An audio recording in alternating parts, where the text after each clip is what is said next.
തിരുവനന്തപുരത്ത് വിമാനത്താവളത്തിലെ ഒരു വിഭാഗം ജീവനക്കാരുടെ പണിമുടക്ക് മൂലം വിമാന സർവീസുകൾ വൈകുന്നു. ലഗേജ് നീക്കത്തിന് കൂടുതൽ സമയമെടുക്കുന്നതാണ് സർവീസുകളെ ബാധിക്കുന്നത്. 3/4 മണിക്കൂർ വരെ വൈകിയാണ് അന്താരാഷ്ട്ര വിമാനങ്ങൾ പുറപ്പെടുന്നത്. കയറ്റി അയക്കേണ്ട 20 ടൺ ഭക്ഷ്യവസ്തുക്കളും കെട്ടിക്കിടക്കുന്നു. സർവീസുകൾ റദ്ദാക്കിയിട്ടില്ലെന്ന് എയർപോർട്ട് അതോറിറ്റി അറിയിച്ചിട്ടുണ്ട്. ശമ്പള പരിഷ്കരണം ആവശ്യപ്പെട്ട് ഇന്നലെയാണ് എയർ ഇന്ത്യ സാറ്റ്സ് ജീവനക്കാർ പണിമുടക്ക് തുടങ്ങിയത്. നമ്മുടെ പ്രതിനിധി അഷിൻ ഡിയാഗോ ഉണ്ട്. അഷിൻ ഡിയാഗോ, പണിമുടക്ക് സർവീസുകളെ ബാധിച്ചു തുടങ്ങിയിട്ടില്ലെങ്കിലും കാര്യമായി വൈകുന്നുണ്ട് എന്നാണ് മനസ്സിലാക്കാൻ സാധിക്കുന്നത്. ഇങ്ങനെ പോയാൽ ചിലപ്പോൾ വിമാനം റദ്ദാക്കേണ്ടി വരുന്ന അവസ്ഥയിലേക്ക് എത്തുമോ? എന്താണ് സാഹചര്യം തിരുവനന്തപുരം വിമാനത്താവളത്തിൽ?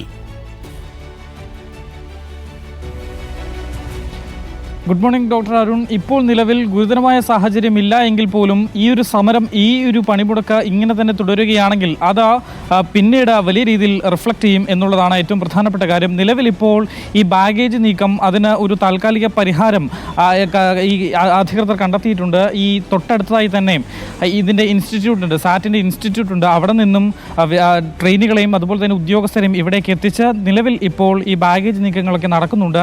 ഈ ചെറിയ രീതിയിലൊരു അയവ് ഈ ഒരു ബാഗേജ് നീക്കവുമായി ബന്ധപ്പെട്ട് ഉണ്ടായിട്ടുണ്ട്. അതുകൊണ്ട് ഈ യാത്രക്കാർക്ക് ഇപ്പോൾ ഇറങ്ങി വരാനൊക്കെ സാധിക്കുന്നുണ്ട്. ഇനി 9:20, 9:30 ഒരു ദമാം ഫ്ലൈറ്റ് കൂടി എത്താനുണ്ട്. ഈ ഫ്ലൈറ്റ് എത്തിയതിനു ശേഷം നമുക്ക് കൃത്യമായി അറിയാൻ കഴിയും വീണ്ടും ഇത്തരത്തിൽ ഇത് യാത്രക്കാർക്ക് ബുദ്ധിമുട്ടുണ്ടോ ഇല്ലയോ എന്നുള്ള കാര്യം. കാരണം നേരത്തെ ഒരു ബദൽ സംവിധാനം ഒരുക്കിയത് വളരെ പെട്ടെന്ന് തന്നെ ഈ അധികൃതർ ഒരു ബദൽ സംവിധാനം ഒരുക്കി എന്നുള്ളത് കൊണ്ട് യാത്രക്കാർക്ക് വലിയ ബുദ്ധിമുട്ടുകളില്ലാതെ ഇറങ്ങിപ്പോകാൻ സാധിക്കുന്നുണ്ട്.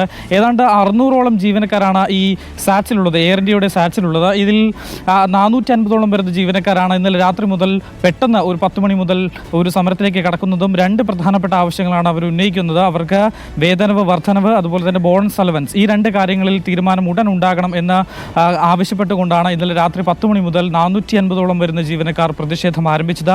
ഇന്നലെ രാത്രി മുതൽ തന്നെ ഈ സമരം പണിമുടക്ക് അവസാനിപ്പിക്കാനുള്ള ചർച്ചകൾ അധികൃതർ നടക്കുന്നുണ്ട്. അത് ഒരു ഭാഗത്ത് തന്നെ നടക്കുന്നുണ്ട്. ഇതുവരെയും ഈ തൊഴിലാളികളൊന്നും വഴങ്ങിയിട്ടില്ല എന്നുള്ളതാണ്.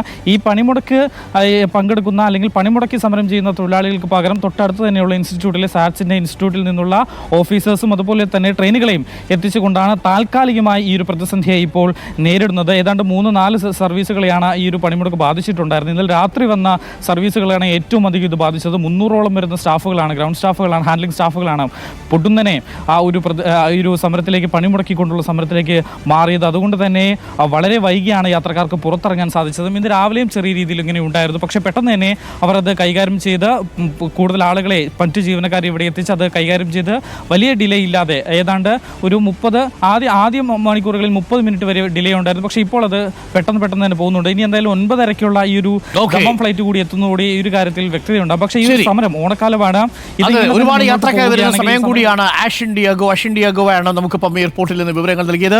എയർപോർട്ടിലെ ഗ്രൗണ്ട് ഹാൻഡ്ലിംഗ് ഡ്യൂട്ടി ചെയ്യുന്ന വിഭാഗം 300-ലധികം വരുന്ന തൊഴിലാളികളാണ് ഇപ്പോൾ പണിമുടക്കിയിരിക്കുന്നത്. അവരുടെ ശമ്പളവും ബോണസും വർദ്ധിപ്പിക്കണം എന്നതാണ് ആവശ്യം. ഇവരുടെ പണിമുടക്ക് സർവീസിനെ ഇതുവരെയും കാര്യമായി ബാധിച്ചിട്ടില്ല. സർവീസ് യാത്ര പുറപ്പെടുന്നതിന്, വിമാനം പുറപ്പെടുന്നതിന് ചെറിയ സമയത്തിൽ ചെറിയ മാറ്റങ്ങളുണ്ട് എന്നാണ് അറിയാൻ സാധിക്കുന്നത്. സർവീസുകളൊന്നും റദ്ദാക്കിയിട്ടില്ല. ലഗേജുകൾ ക്ലിയർ ചെയ്യുന്നതിന് 45 മിനിറ്റ്, 1 മണിക്കൂർ സമയമൊക്കെ എടുക്കുന്നുണ്ടായിരുന്നു. എന്തായാലും എത്രയും പെട്ടെന്ന് പണിമുടക്ക് സർവീസിനെ ബാധിക്കാതിരിക്കാൻ വേണ്ട നടപടികൾ സാറ്റ്സ് ഇൻസ്റ്റിറ്റ്യൂട്ട് ചെയ്യും എന്നാണ് നമ്മൾ മനസ്സിലാക്കുന്നത്.